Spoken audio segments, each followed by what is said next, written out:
So I see this guy around for at least 8 years, and I couldn't believe what he looked like. You can tell that I can tell that he's been using like all this time.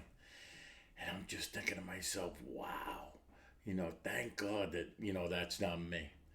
And I always, whenever I see that, because I've been going to meetings for a long time, and I've been dealing with people, like I'm on the committee in my union for alcohol and drugs, and I'm watching this kid, and I see guys like come in and out, but this kid, when I saw him today, um, he looked like a wreck.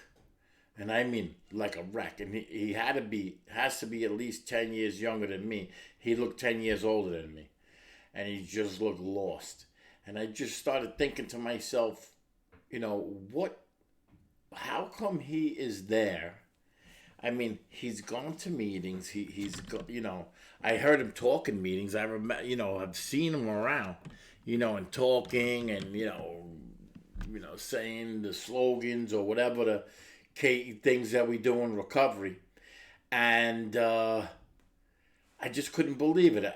Like, he was gone, just lost, walking lost. And I was saying to myself, well, what causes somebody, I always think that, what causes someone to not just stop?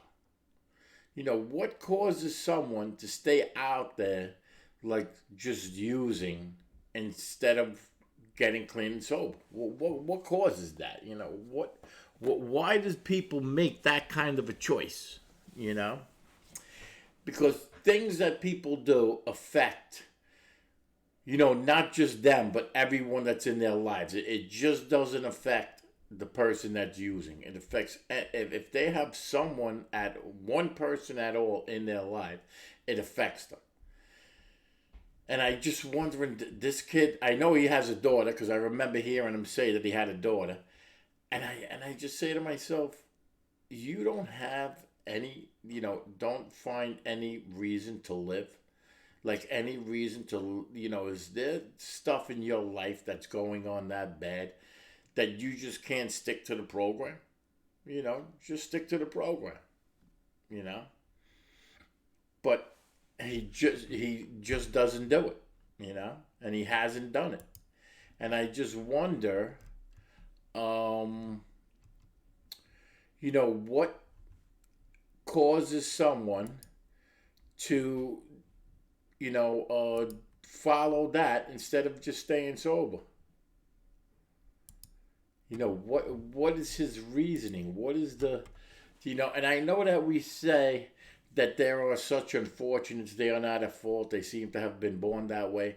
I know that we say that, and we know we say that it's like people aren't capable of being honest with themselves. I mean, but the key, I think, is acceptance. I think the key is that when we come in, we look, we see that we're not alone, and we just accept the fact that we're alcoholics or drug addicts.